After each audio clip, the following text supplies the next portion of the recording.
కొనండి అని చెప్తే కూడా చేతగా.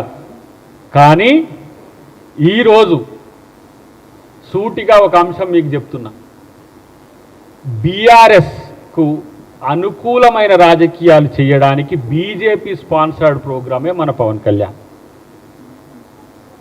బీఆర్ఎస్ తెలంగాణ ఆత్మగౌరవాన్ని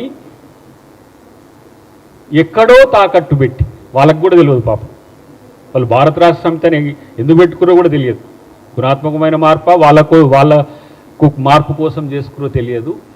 ఈరోజు తెలంగాణ సెంటిమెంట్ రగల్చడం ద్వారా మళ్ళీ మేము తెలంగాణ వాదులం అంటున్న భారత రాష్ట్ర సమితికి మేలు చేయడానికి బీజేపీ ఒక పథకం ప్రకారమే పవన్ కళ్యాణ్ గారిని ముందుకు తెచ్చిన మాట వాస్తవం. ఎందుకు తెలంగాణ మీదనే ఇన్ని కుట్రలు చేస్తున్నారు మీరు? తెలంగాణ ప్రజలు, తెలంగాణ ప్రాంతం ప్రశాంతంగా ఉండడం మీకు ఇష్టం లేదా?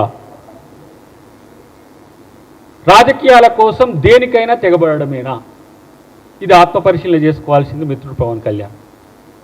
ఎందుకు ఈ మాట అంటున్నంటే, ఒక రోజున నాకు తెలంగాణ చాలా ఇష్టమన్న నువ్వే తెలంగాణ వచ్చినందుకు నేను ఉపవాసం ఉండాల్సిందని చెప్పి మాట్లాడిన మాట 11 రోజులు.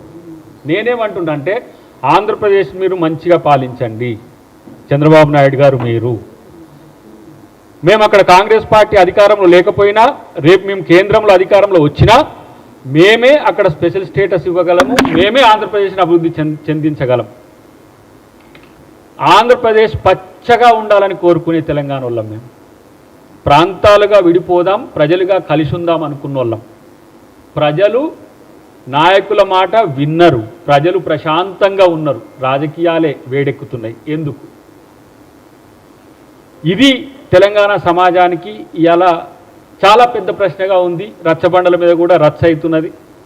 సరే, మీకు ప్రొఫెసర్ నాగేశ్వరరావు గారికి ఏమి వైరుధ్యాలు ఉన్నాయో మాకు తెలియదు, వాళ్ళ మధ్యన ఏం జరిగిందో తెలియదు. కానీ తెలంగాణ ప్రభుత్వం కోరుకుంటున్నది 2 తెలుగు రాష్ట్రాల మధ్యన ఒక సఖ్యతతో కూడిన వాతావరణము. ఇది మాత్రమే కోరుకుంటాము. అది కాదు మేము తెలంగాణలో చిచ్చు పెడతాము అని అంటే, ఇది ఒకటేమో తెలంగాణ ప్రభుత్వం సహించదు, రెండోదేమో తెలంగాణ ప్రజల ఆత్మగౌరవం మీద దెబ్బ కొట్టద్దు. ఆ తెలంగాణ ప్రజల ఆత్మగౌరవం మీద దెబ్బ కొట్టే నైతిక హక్కు మీకు లేదు. లేకపోతే తెలంగాణ ప్రజల ఆత్మగౌరవం మీద దెబ్బ కొడితే ఎవరైనా కూడా తెలంగాణ వ్యతిరేకులే. తెలంగాణలో రాజకీయాల కోసం అని చెప్పి చిచ్చులు పెట్టి ప్రజల మధ్యన వైరుధ్యాలు సృష్టించడం అనేది ప్రజాస్వామ్యం ఎట్లయితుంది? మరి అంత సూత్రం మీకు ఎందుకు ఎవరు చెప్పలేదు? బీజేపీ వాళ్ళేమో మంచిగా నల్లికుట్లో లెక్క పంచాయతీలు పెట్టి కూర్చుంటారు, ఎవరు మాట్లాడరు. కిషన్ రెడ్డి మాట్లాడాడు, తర్వాత రామచంద్రరావు గారు మాట్లాడరు, ఇక మా ఫామ్ హౌస్లో ఉన్న మా కాకా కూడా మాట్లాడాడు. ఎవరు? కేసీఆర్. మళ్ళీ తెలంగాణ సాధించిన నేనే అంటాడు, ఆయన మాట్లాడాడు, ఆయన పరివారం మాట్లాడు. ఇదేం హాస్యాస్పదమో నాకు అర్థం కావట్లేదు. హాస్యాస్పదం అయితే సీరియస్. ఇది కూడా బీఆర్ఎస్ పార్టీకి తెలంగాణ మీద ఈ రకమైన ఒక భావదాడి జరుగుతున్నప్పుడు పట్టి లేదా? ఇదేనా మీరు కోరుకుంటున్నది? మోదీ గారి మాదిరిగానే కేసీఆర్ గారు కూడా రాజకీయాల కోసం ప్రజలేమైతే ఏంది అనుకుంటారా? మొన్నదే చేసిండ్రు కదా ఇట్లనే పట్టాలు